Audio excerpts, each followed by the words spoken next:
Symmetry seems to be absolutely fascinating to the human mind. We like to look at symmetrical things in nature, such as balls, which are perfectly symmetrical, spheres, like planets and the sun and so on, or symmetrical crystals, snowflakes, flowers, which are nearly symmetrical, and so on. But it's not the objects in nature, the symmetry of the objects in nature that I want to talk about tonight. It's rather the symmetry of the physical laws themselves. Now, how can a physical law have a symmetry? It's easy to understand how an object has a symmetry. Of course it can't. But physicists delight themselves by using ordinary words for something else. And so in this case, they have a thing about the physical laws which is very close to symmetry of objects. And they call it the symmetry of the laws. And that's what I'm going to talk about. To show how close it is, I ask for a definition of symmetrical. What is a symmetry? If you look at me, I'm symmetrical right and left, apparently at least. A vase can be symmetrical that particular way or in other ways. How can you define it? Well, Professor Weil, a mathematician, gave an excellent definition of symmetry. It's this. As I am left and right symmetric, that means that if you put everything that's on this side, and vice versa, if you just exchange the two sides, it'll look exactly the same. Or, for instance, a square has a symmetry because if I turn, a special kind, if I turn it around to 90 degrees, it still looks exactly the same. So, Weil said, a thing is symmetrical if there's something that you can do to it so that after you finish doing it, it looks the same as it did before. And then that is the sense in which we say that the laws of physics are symmetrical. That there are things that we can do to the physical laws or to our way of representing the physical laws which make no difference and leave everything unchanged in its effect. And this aspect of physical laws are what's going to concern us tonight, and we will take a number of examples. The simplest example of all of a kind of symmetry, as you'll see it's not the same as you would have thought, left and right symmetric or anything like that, there's a symmetry called translation in space. That has the following meaning. If you build any kind of apparatus or do any kind of experiment with some things, and then go and build the same apparatus or do the same kind of experiment with similar things, but put them here instead of there, merely translate it from one place to the other in space, then the same thing will happen in the translated thing that would have happened in the original thing. It's not really true, actually. If I actually built such an apparatus and then displaced it 20 feet in that direction, it would get into the wall and there would be difficulties. It's necessary in defining this idea to take into account everything that might affect the situation, so that when you move the thing, you move everything. For example, if the system involved a pendulum, and I moved it 20,000 miles to the right, it wouldn't work right anymore because the pendulum involves the attraction of the Earth. But if I imagine I move the Earth and the equipment, then it will behave the same way. So the situation is that you must translate everything which may have any influence on the situation. Now that sounds a little dopey because it sounds like, well, just translate it, and if it doesn't work, then you didn't translate enough stuff, and you're bound to win. Actually not. You see, it's not self-evident that you're bound to win. The remarkable thing about nature is that it is possible to translate enough stuff so that it does behave the same way. That's a positive statement. Now I would like to illustrate that such a thing is true from the statement of the law of gravitation, for example, in which said that the forces between the objects was inversely as the square of the distance between them. And I remind you that a thing responds to force by changing its velocity as time goes on in a direction of the force. Now, if I move something from here to here, the distance, or a pair of objects like a planet going around the sun, and move the whole pair over, then the distance between the objects, of course, doesn't change, and so the forces don't change. And further, if they use when they moved over a situation the same speed, then all the changes will remain in proportion. Everything can go around in two systems exactly the same way. So because the law said the distance between the objects, rather than some absolute distance from the central eye of the universe, but it talked about distance between the objects, then it means that the laws are translatable in space. I give another example of symmetry. That first symmetry is translation in space. The next one could be called translation in time, if you like, but better just to say a delay in time makes no difference. If we start a planet going around the sun in a certain direction as it goes around, and if we start it all over again 2 hours later, or say 2 years later, with another beginning, starting the planet and the sun going on the same way, it'll behave in exactly the same way. Because again, the law of gravitation, as stated, talks about the velocity and never talks about the absolute time and when you were supposed to start measuring things.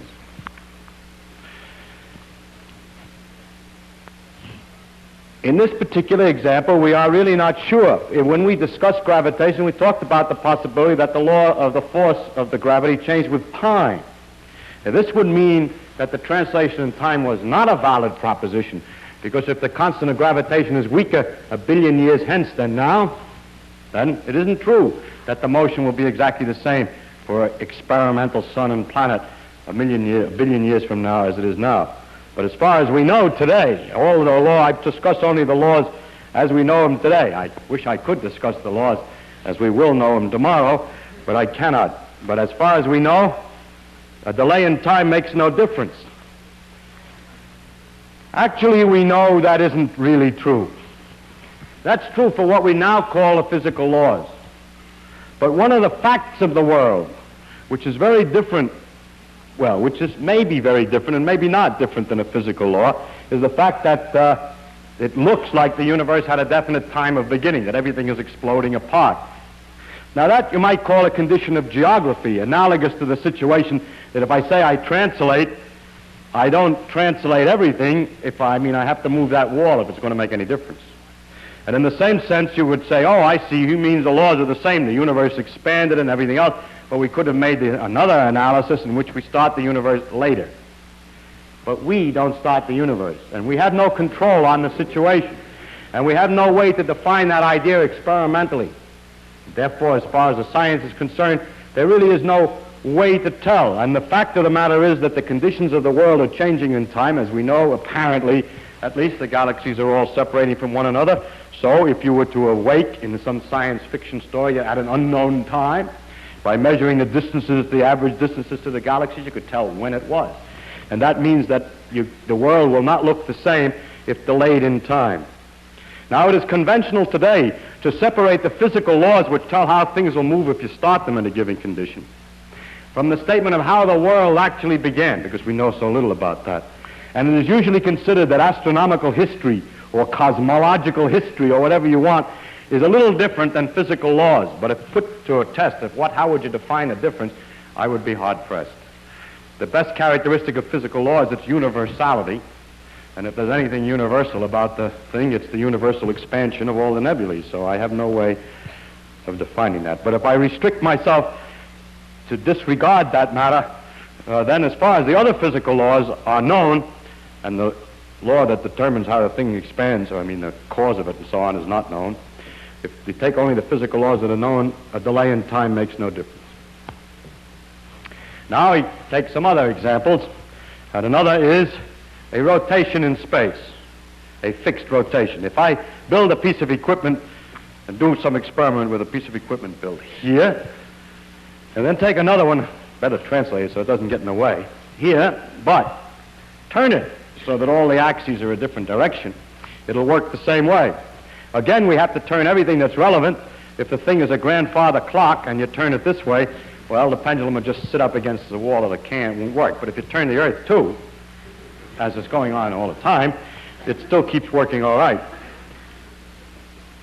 The mathematical description of this possibility of turning is a rather interesting one, because to describe what goes on in the situation, we like to use numbers to tell where something is. They're called the coordinates of a point, and we use, for instance, sometimes 3 numbers to do it. How high it is above some plane, how far it is in front of me, say, and back is the negative numbers, and how far to the left. Suppose I did that, and I'm not going to worry about up and down, because for rotations I just have to use 2 of these 3. Let's call the distance this way x in front of me, and y is how much to the left. And I can locate any body by telling how far he is in front, how far to the left. Those who come from New York City will know that the street numbers work that way very neatly, but until they began to change the name of 6th Avenue. Now, the mathematical idea about the turning is this, that if I'm set at a somewhat different angle and make my calculations, then what's directly in front of me at distance x is a mixture. Let's say there's a man over here, you, who's standing this way and making his analysis, and me standing this way and making my analysis. When I measure distance x, if I go straight out at x and don't change to the right or to the left, you see that that line is a mixture of some of your xy business and some of the y. So that the connection, the transformation is that x gets mixed into x and y gets mixed into y and x, and that the laws of nature shall be so written that if you make such a mixture and resubstitute it in the equations will not change their form. That means that's the mathematical way in which the symmetry appears. If you write in mathematical form, the symmetry appears this way. You write the equations with certain letters, then there's a way of changing the letters from x and y to a different x prime, and a different y prime, which is some formula in terms of the old x and y, and the equations look the same, only have primes all over them. That just means that the man will see the thing behaving in this apparatus the same way as I see it in mine, which is turned the other way. I'll give another example. This example is very interesting. It's a question of uniform velocity in a straight line. It is believed that the laws of physics are unchanged under the symmetry, under the operation of making a uniform velocity in a straight line. This is called the principle of relativity. If we have, for instance, a spaceship, and we have an equipment in it that's doing something, and we have another equipment down here on the ground, and the spaceship is going along at a uniform speed, then inside the spaceship, somebody watching what's going on can see nothing different than the man that's standing still in his apparatus in there. Of course, he looks outside, or he bumps into an outside wall, or something like that. It doesn't matter. But insofar as he's moving at a uniform velocity in a straight line, the laws of physics look the same to him as it do to me, who is not moving. Since that's the case, I cannot say who's moving. Now, I insist and emphasize here something before we go any further, that in all of these transformations and all of these symmetries, we are not talking about moving the whole universe. Just like the case of the time, I could imagine I moved all the times in the whole universe, but that doesn't make any difference. There'd be no content to the statement that if I took everything in the whole universe and moved it over, it would all behave the same way. The very remarkable thing is that if I take a piece of apparatus and move it over, then if I make sure about a lot of conditions and include enough apparatus, I can get a piece of the world and move it relative to the average of all the rest of the stars, and it still doesn't make any difference. And in this case, it means that someone coasting at a uniform velocity in a straight line relative to the average of the rest of the nebulae sees no effect. It is impossible to determine by experiments inside a car without looking out, by any effects, that you're moving relative to all the stars if you want.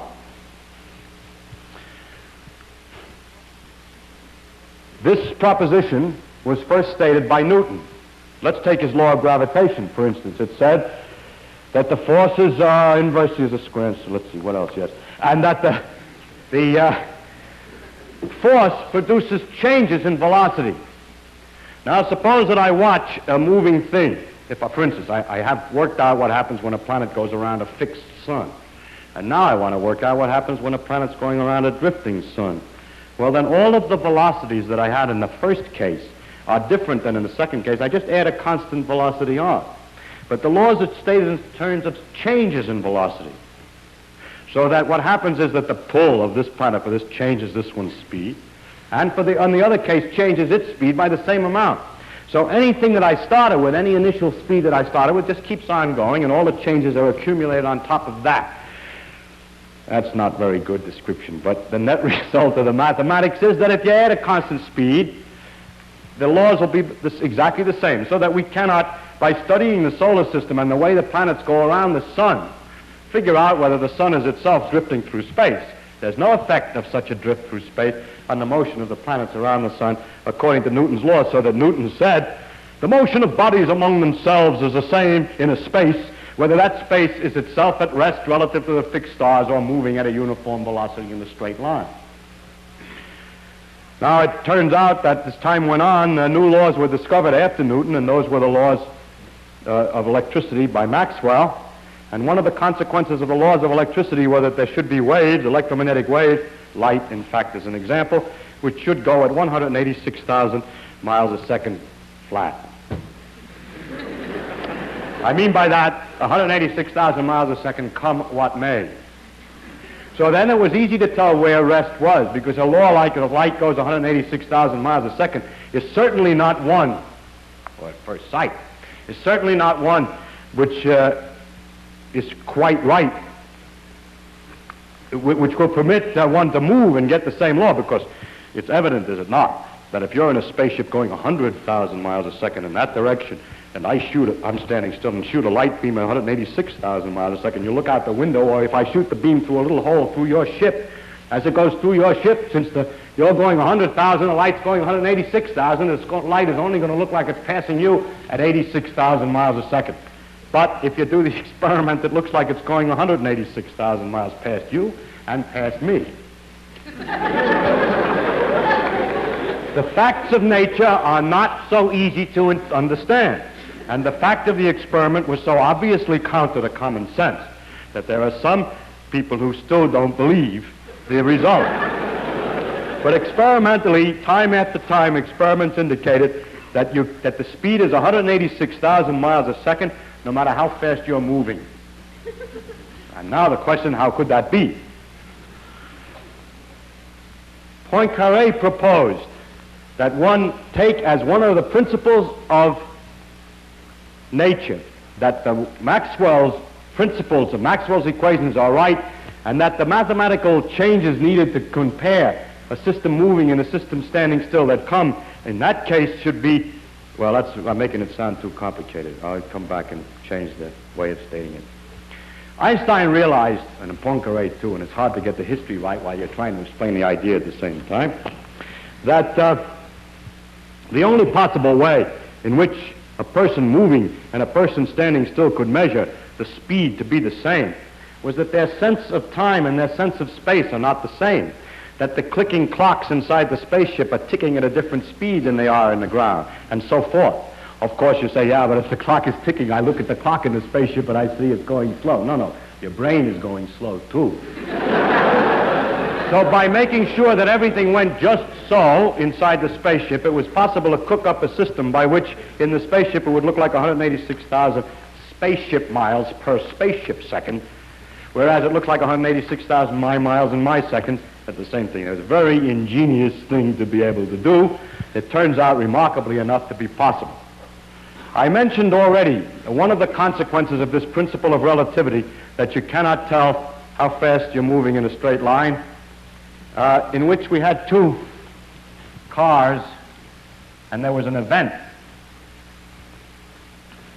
It happened at each end of this car. A man was standing in the middle of the car, and there was an event that happened at each end of this car at a certain instant, which this man claimed was the same time, because standing in the middle of the car, he saw the light from both of these things at the same time. Whereas a man in another car, who happened to be moving this way with a velocity, saw these same two events, not at the same time, but in fact saw the one here first, because the light reached him before the light from here, because he's moving forward. So you see that one of the consequences of the principle of symmetry for a uniform velocity in a straight line, that symmetry means you can't tell who's right, is that when someone talks about something like, when I talk about everything that's happening in the world now, that doesn't mean anything. If you're moving along at a uniform velocity in a straight line, everything that happens at now, simultaneously, is not the same events as my now, even though we're passing each other. Our instant here is the same, but somewhere else, we cannot agree what now means at a distance. So this means a profound transformation in our ideas of space and time in order to maintain this principle that you can measure, that uniform velocity in a straight line cannot be detected. Actually, what's happening here is that a little bit that the time, from one point of view, two things that are simultaneous seem from another point of view to be not at the same time, provided they're not at the same place, that they're far apart in distance. That's very much like my x and y.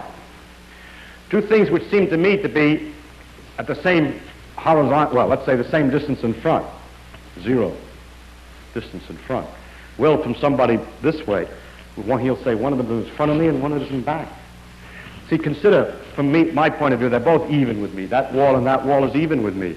But if I stand and turn like this and look at the same pair of walls but from a different point of view, that one's in front of me and that one's behind. And so it is that the two events which from one point of view seem to be at the same time, from the other point of view seem to be at different time, and the generalization of the two-dimensional rotation that I'm talking about into space and time was made, so that the time was added to the space to make a four-dimensional world. And it's not merely an artificial addition to say, well, we add time to space because, as it sees in most of the popular books, you can not only locate a point, but you have to say when. That's all true, but that doesn't make it real space. That just puts two things together. Real space has, in a sense, the characteristic that looked at from a different, it's possible to look at it from a different point of view, that has an existence that is not, that it has an existence that's independent of the particular point of view, that there's a commonness, that a certain amount of time can get mixed up with a certain amount of space.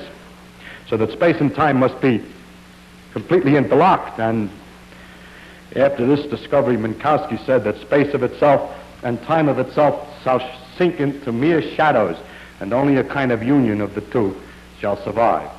I bring this particular example up in such detail because it is really the beginning of the study of symmetries in physical laws. It was Poincaré's suggestion to make this analysis of what you can do to the equations and leave them alone. It was Poincaré's attitude to pay attention to the symmetries of physical laws. The symmetries of translation, space, delay, and time, and so on, were not very deep, but the symmetry of uniform velocity in a straight line is very interesting and has all kinds of consequences. Furthermore, by these consequences were extendable into laws that we did not know. By guessing that this principle is true for the disintegration of a mu meson, we don't know why the mu meson disintegrates in the first place. We can tell a lot about it by the proposition that we can't use mu mesons to tell how fast we're going in a spaceship either. And that tells us something, at least, about the mu meson disintegrations. There are many other symmetries of some of them are of different kinds. I just mentioned there and others. Another one is that you can replace one atom by another of the same kind, and it makes no difference to any phenomenon. Now, you say, yeah, what do you mean by the same kind? You mean one way, you replace it by the other one, it doesn't make any difference. It looks like physicists are always talking nonsense in a way, isn't it? Because there are many different kinds, and if you replace one by one of a different kind, it makes a difference, but if you replace one by the same kind, it doesn't make any difference, and that just seems like a circular definition. But the meaning of the thing is that there are atoms of the same kind, that it is possible to find classes of atoms, that you can replace one by another of the same kind, and it doesn't make any difference. There are such things. Since the number of atoms in any little tiny piece of material is 1 followed by 23 noughts or so, it's very important that they're the same, that they're not all different kinds. And it's really very interesting that we can classify them into a limited number of a few hundred atoms, so that the statement that we can replace one atom by another of the same kind has a very great amount of content. It has the greatest amount of content in quantum mechanics, and it is impossible for me to explain how, partly, but only partly because this is an audience that is mathematically untrained. It's quite subtle anyhow. But in quantum mechanics, the proposition that you can replace one atom by the same kind has marvelous consequences. It produces peculiar phenomena in liquid helium, the liquid that flows through pipes without any resistance, just coasts on forever. That has all kinds of consequences. In fact, it's the origin of the whole periodic table of the elements and the force that keeps me from going through the floor. But I can't go into that particular thing, but I want to emphasize the importance of looking at these principles. By this time, you're probably convinced that all the laws of physics that are symmetric under any kind of change whatsoever. So I have to give a few ones that don't work. First one, change of scale. It is not true that if you build an apparatus and come over here and build one twice as big, every part made exactly the same kind of stuff, but twice as big, that it will work exactly the same way. You who are familiar with atoms are aware of this fact, because if I made it 10 billion times smaller, I would only have 5 atoms in it. And I can't make a machine tool, which this thing is with screw threads and so on, out of 5 atoms. So it's perfectly obvious if we go far enough that we can't change the scale. But even before the complete awareness of the atomic picture was developed, it became apparent that this law isn't right. You've probably seen in the newspapers from time to time somebody who's made a cathedral with matchsticks. Several floors and beautifully delicate and everything, just more Gothic than any Gothic cathedral has ever been. More delicate. Why don't we build big ones like that with great logs, with the same degree of ginger cake, the same enormous degree of detail? The answer is, if we did, it would be so high and so heavy it would collapse. You say, yeah, but you forgot when you're comparing two things, you must change everything that's in the system. The little cathedral made with matchsticks is attracted to the earth. So to make the comparison, I should make the big cathedral attracted to an even bigger earth. Too bad. A bigger earth would attract it even more, and the sticks would break even more surely. This fact that the laws of physics were unchanged under scale was first discovered by Galileo. He argued in discussing the strength of rods and bones. He argued that if you need a bone for a bigger animal, say an animal is twice as high, wide, and thick, you need 8 times the weight. So you need a bone that can hold a strength 8 times. But what a bone can hold depends on its cross-section. And if you made the bone twice as big, it would only have 4 times the cross-section, would only be able to support 4 times the weight. And in Galileo's book called The Two New Sciences, you'll see pictures of imaginary bones of enormous dogs way out of proportion. Galileo felt that the discovery, I suppose he felt, I don't know, but the discovery of the fact that the laws of nature are not unchanged on the change of scale was as important as his laws of motion, because they're both put together in a tome called On Two New Sciences. Now I go on to another example of something that is not a symmetry law, and that is, it is not true that if you're spinning at a uniform angular speed in a spaceship, you can't tell that you're going around. You can't. Everything gets thrown to the walls. I was going to say you get dizzy, but that soon passes. There are a lot of effects, however. Things do get thrown to the walls from the centrifugal force, or however you wish to describe it. I hope that there's no teachers of freshman physics here to correct me. But it is possible to tell that the Earth is rotating by a pendulum or by a gyroscope. And you're probably aware in various observatories and museums and so on have these so-called pendulums that proves the Earth is rotating without looking at the stars. So it is possible to tell that we are going around at a uniform angular velocity on the Earth without looking outside, because the laws of physics are not unchanged by that. Many people have proposed that really you're rotating relative to the galaxies, see? And if you would turn the galaxies too, it wouldn't make any difference. Well, I don't know what would happen if we would turn the whole universe, and we have at the moment no way to tell. Nor at the moment do we have a theory which describes the influence of a galaxy on things here, so that it comes out of this theory in a straightforward way, and not by cheating or forcing or anything like that, in a straightforward way, that the inertia for rotation, that the effects of rotation, the fact that a spinning bucket of water has a shape in the surface like this, that this is the result of a force from the objects around. That's not known to be the case. That this should be the case was called Mach's principle, but that it is the case has not yet been demonstrated. But the real question is, the more direct experimental question is that if we're rotating at a uniform velocity relative to the nebulae, do we see an effect? The answer is yes. If we're moving in a spaceship at a uniform velocity in a straight line relative to the nebulae, do we see an effect? The answer is no. 2 different things. So don't say all motion is relative. That's not the content of relativity. Relativity says that uniform velocity in a straight line is undetectable. Relative to the nebulae is undetectable.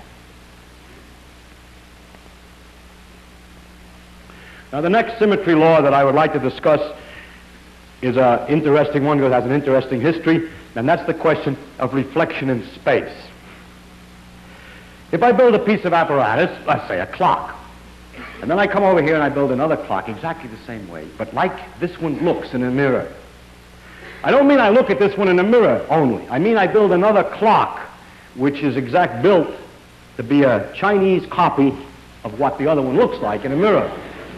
In other words, I have the number 2 painted neatly on the dial here, then I paint the number 2 on the other way around over here. So I got an opportunity to make a drawing. 2 on one clock, 2 on the other clock.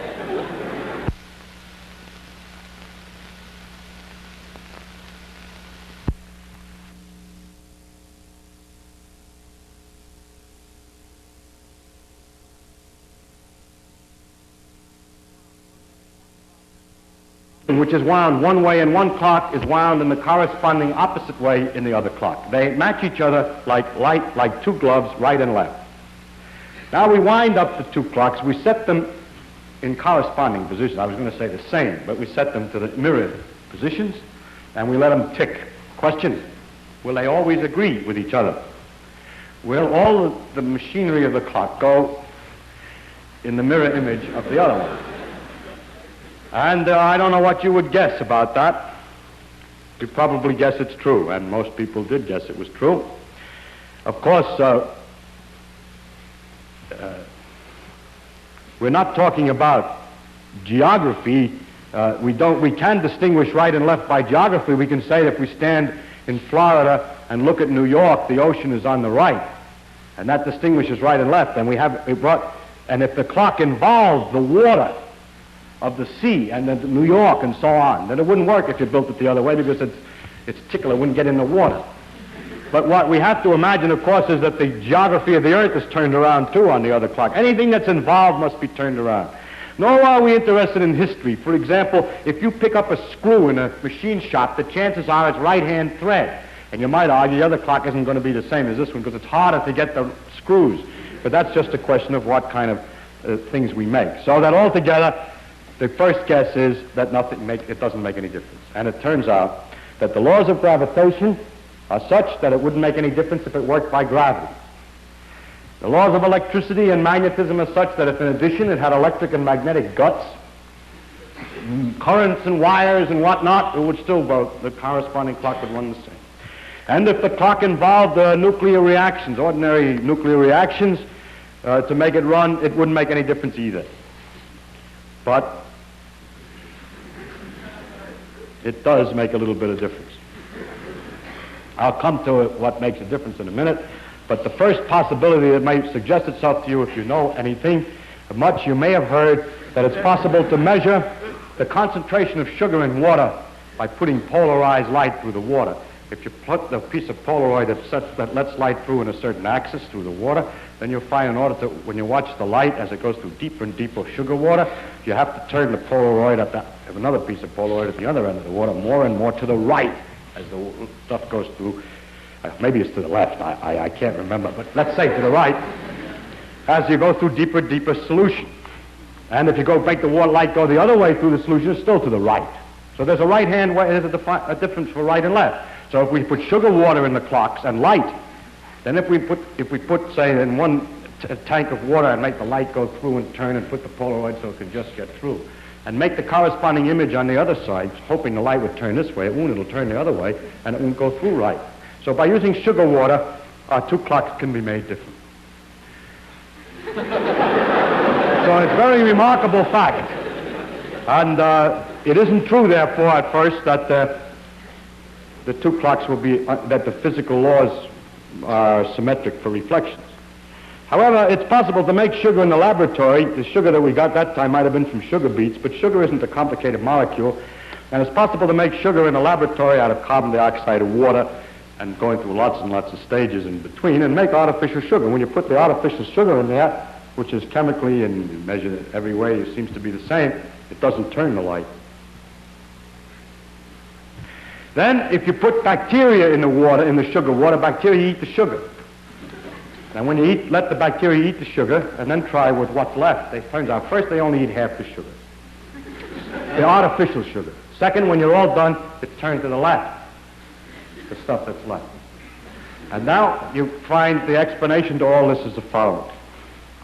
A sugar is a complicated molecule, a set of balls, atoms, in some complicated arrangement. If you make exactly the same arrangement, but left as right, like if the arrangement is complicated like this, then you make one the same way. Then every distance between every pair of atoms is the same, in one as in the other. The energy of the molecules is exactly the same. And for all chemical phenomena not involving life, they're the same. But living creatures find a difference. The bacteria eats one kind and not the other. The sugar that comes from sugar beets is only one kind, all left-hand molecules.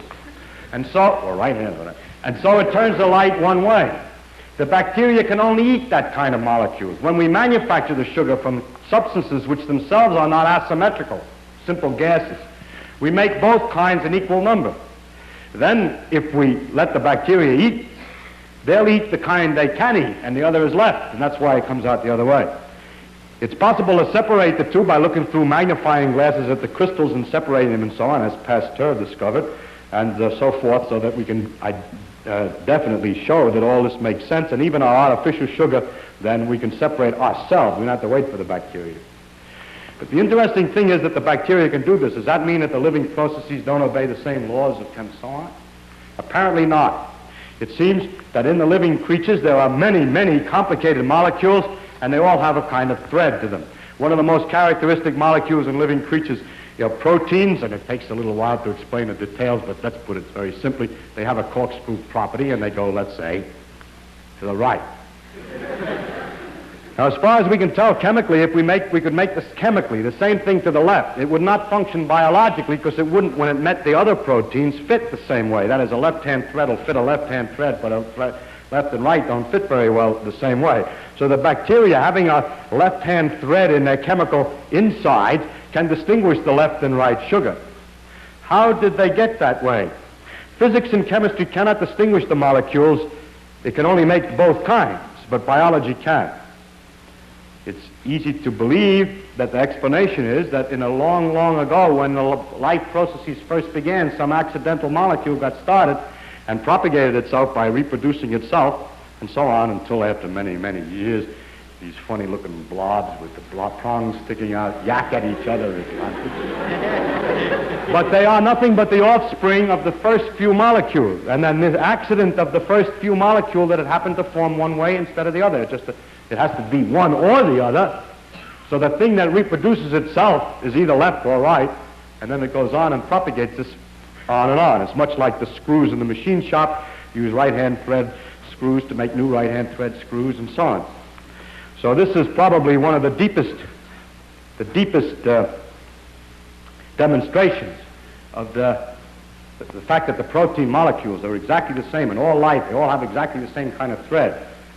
Is probably one of the deepest demonstrations of the uniformity of the ancestry of life, the common ancestry of all life, and from back, in fact, to the completely molecular level. Now, in order to test better this question about whether the laws of physics are the same right and left, we can put the problem to ourselves this way. Suppose that we were in telephone conversation with a Martian or an Arcturian or something. We don't know where he is, and we would like to describe things to him. We want to tell him about things. We say, well, how is he going to understand the words? So that's been studied very much by Professor Morrison here. And he has pointed out that one way would be to start out and say, tick, tick, 2, tick, tick, tick, 3, and so on. And pretty soon the guy would catch on to the numbers. And then to understand your number system, then you could write lots of numbers, and you could, for example, write a whole sequence of numbers that represents the weights, the proportional weights of the different atoms in succession. And then say hydrogen, 1.00, deuterium, and so on, so on. And he would, after he sat down with all those numbers and piddled around a while, would discover that the mathematical ratios were the same as the ratios of the weights of the elements, and therefore those names must refer to elements. And so gradually you could, in talking to him, have a common language. In many ways, common. There are many. Now comes the problem. Suppose that he says, you fellas, after we get familiar with him, he says, you're very nice. Now I'd like to know what you look like. And you start out, well, we're about 6 feet tall. He says, 6 feet. How big is a foot? Well, it's very easy, you say. A foot, 6 feet tall, is 170,000 million hydrogen atoms high. Well, it's not a joke. It's a possible way of describing 6 feet to someone that has no measure. assuming that we cannot send them any samples, nor can we both look at the same object. We have to tell them how big we are, we can do it. That's because the laws of physics are not unchanged under a scale change. So we can use that fact, to use the properties of the scale to determine, you can use that fact to determine the scale. Well, here we describe ourselves after telling us 6 feet tall and we're so-and-so bilateral on the outside and we look like this and there are these prongs sticking out and all this. And he said, that's very interesting. What do you look like on the inside? So we describe a heart and so on, and we say, now put the heart in on the left side. Now the question is, how can we tell him which side is the left side? By what possible, you say, you take beet sugar, see, and you put it, in water, and it turns. Only trouble is he has no beets up there. Or we have no way of knowing whether the evolution, if it was even corresponding to the same proteins on Mars as here, whether the accidents of the evolution would have started with maybe the wrong-handed threads. So there's no way to tell. So after much thought, you see you can't do it. And so you conclude it's impossible. However, about 5 or 6 years ago, certain experiments indicated that they got reduced all kinds of puzzles. I won't go into detail. We got into tighter and tighter difficulties, more and more paradoxical situation, until somebody proposed, Li and Yang proposed, maybe the principle that right and left symmetry, that nature is the same for right and left, is not right. And that would help to explain a number of mysteries. And Li and Yang proposed some more direct experiments to demonstrate this, and I'll just mention the most direct of all the experiments. The easiest way to tell was an experiment done, well, there were several first experiments which were quite clear, but the one that's easiest to explain is this. Now, when we have a radioactive disintegration, in which an electron and a neutrino are emitted, for example, this is one that we talked about before, electron and antineutrino. Or this is a neutron disintegrating into a proton, electron, and an antineutrino. Or the corresponding thing can happen to a neutron and a nucleus. Anyway, there are many radioactivities in which the charge of the nucleus increases by 1 and an electron comes out. The thing that's interesting is that if you measure the spin, electrons are spinning as they come out. If you measure the spin, you find out that they're spinning to the left. That is a definite significance, that the electron, when it comes out of the disintegration, is turning this way. And that helical description is a left-hand thread. It's as though, in the beta decay, the gun that was shooting out the electron were a rifled gun. And there's 2 ways to rifle a gun, because there's a direction, out. And then there's a question, do you turn it this way or that way as you go out? And the experiment is that the electrons come from a rifled gun, rifled, twisted to the left. And so, using this fact, we can call up the Martian and say, listen, take radioactive stuff. Now, I would have prepared a particular example, a neutron.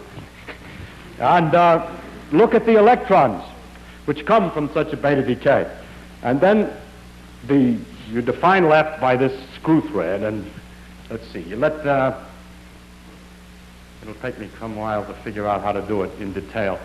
Say the electron's going up, and the direction of motion of the way it's spinning is into the body on the left side, and that's where the heart goes. Something like that. I'd have to think a little bit more of it. But anyway, it is possible to tell right from left, and thus the law of this, that the world was symmetrical for left and right, has collapsed. Every conservation law has, well, the next thing I would like to talk about is the relationship of conservation laws to symmetry laws. We last time talked about conservation principles, conservation of energy, of momentum, angular momentum, and so on. Now we're talking about symmetry laws. It's extremely interesting that there seems to be a deep connection between the conservation laws and the symmetry laws. This connection has its proper interpretation, at least as we understand it today, only in the knowledge of quantum mechanics. Nevertheless, I will show you the following, that if I will try to explain the following, that if we will assume that the laws of physics are describable by a minimum principle, that the paths are taken so that some quantity is least, an idea I described once before. If we add that the laws of nature come from a minimum principle, then we can show that if the law is such that you can move all the equipment to one side, in other words, if it's translatable in space, then there must be conservation of momentum. That there's a deep connection between the symmetry principles and the conservation laws, but that connection requires that the minimum principle be assumed. You remember at one time we discussed the one way of describing physical laws by saying that a particle goes from one place to another in a given length of time by trying different paths, and the actual path taken has this property, that there's a certain quantity, which unfortunately happens to be called the action, which is not to be taken to signify anything because it's got nothing to do with action. Anyway, there's a certain quantity called the action, which you calculate on this path. And if you will calculate it for any other path, the answer is bigger. It's least for the real path. And that one way of describing the laws of nature is to say that the action, a certain mathematical quantity, is least for the actual path than for any other path. Now, another way of saying the thing is least is to say this, that if you move the path a little bit, at first it doesn't make any difference. Suppose you were walking around in a wood, on mountains, on hills, but smooth hills, please. Smooth. The mathematical things that were involved here correspond to smooth hills. We're walking around on hills and valleys, and we come to a place where we're lowest. Then I say, if you take a small step forward, you won't change your height. When you're at the lowest, or at the highest point, a step doesn't make any difference in the altitude in first approximation. Whereas if you're on a slope, you can walk down the slope with a step. And then if you take the step in the opposite direction, you walk up. And that's the key to the reason why, when you're at the lowest place, taking a step doesn't make much difference, because if it did make any difference, if you took the step in the opposite direction, you'd go down. I mean, if it went up one way, it would go down the other way. But since this is the lowest point and you can't go down, in first approximation, the step doesn't make any difference. So we therefore know that if we move this path a little bit, in first approximation, it doesn't make any difference to the action. Now I want you to consider the following possible other paths. First, we jump immediately over to another place here nearby. Then we go along.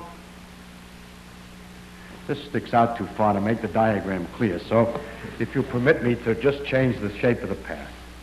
Then we move on exactly the corresponding path to another point here, which is displaced the same amount, of course, because it's the corresponding path to this side.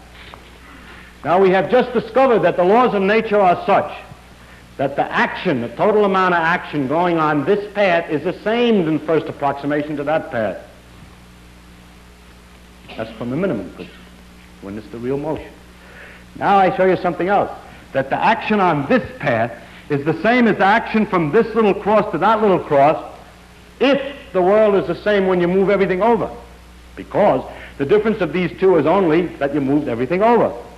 So if the symmetry principle of translation in space is right, if that's right, then the total action between the crosses is the same as between the dots.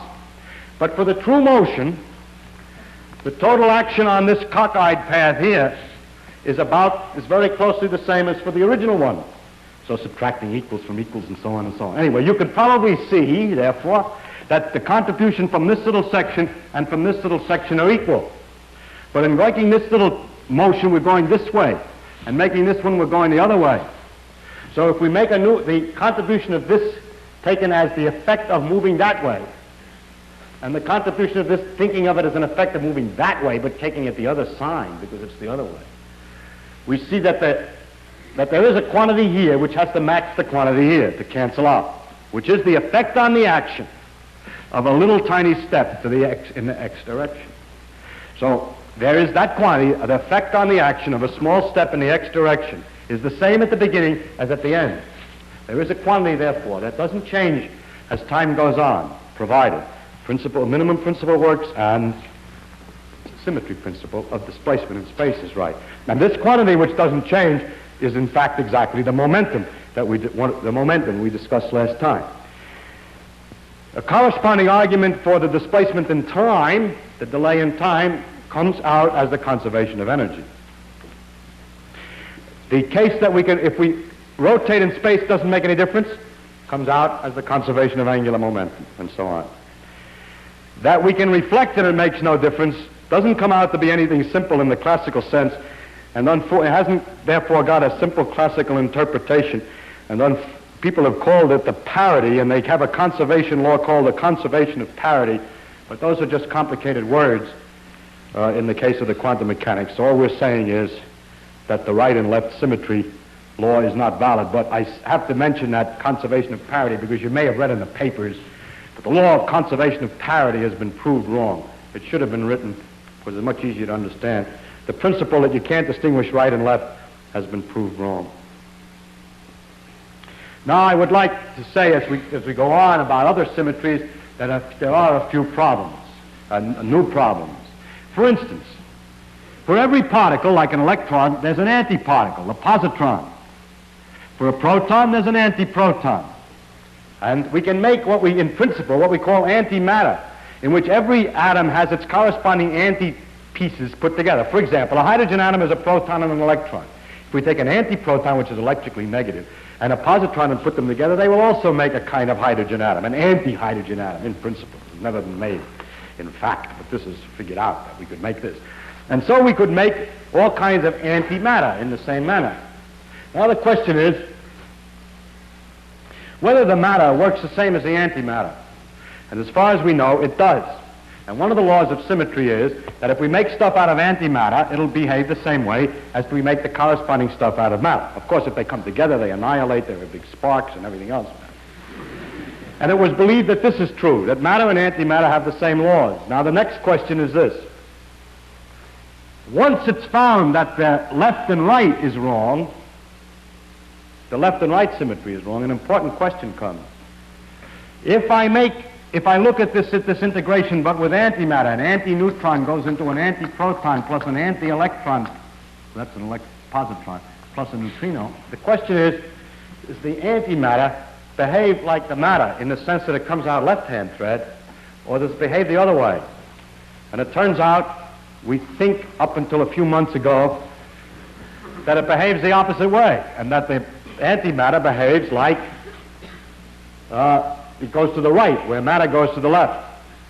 And so there was another principle that in fact we really can't tell the Martian which is right and left, because if he happens to be made out of antimatter, he'll get the thing the other way, because when he does his experiment, his positrons are coming out, puts the heart on the wrong side. And so you can see that if you telephone the Martian and explain how to make a man, and suppose he makes one and it works. Well, let's make it, and he explained to him also all our social conventions and so on. Then when we go finally to meet this man, after he tells us how to build a sufficiently good spaceship, we go to meet this man and you walk up to him, and if you put out your right hand to shake hands, if he puts out his right hand, okay, but if he puts out his left hand, watch out, because the two of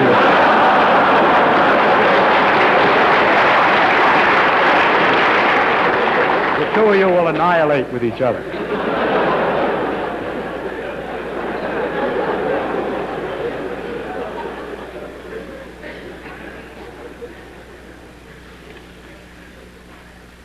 These are all the symmetries that I have time to tell you about. I wish I could tell you about a few more, but they become more difficult technically to explain. And there are some very remarkable things which are the near symmetries. The remarkable feature of this effect that we can distinguish right and left is that we can distinguish right and left only with a very weak effect, with this beta disintegration. What it means that nature is 99.99 indistinguishable right from left, but that there's just one little piece, one little characteristic phenomenon which is completely different in the sense that it's absolutely lopsided, is a mystery that no one has the slightest idea about yet. Thank you.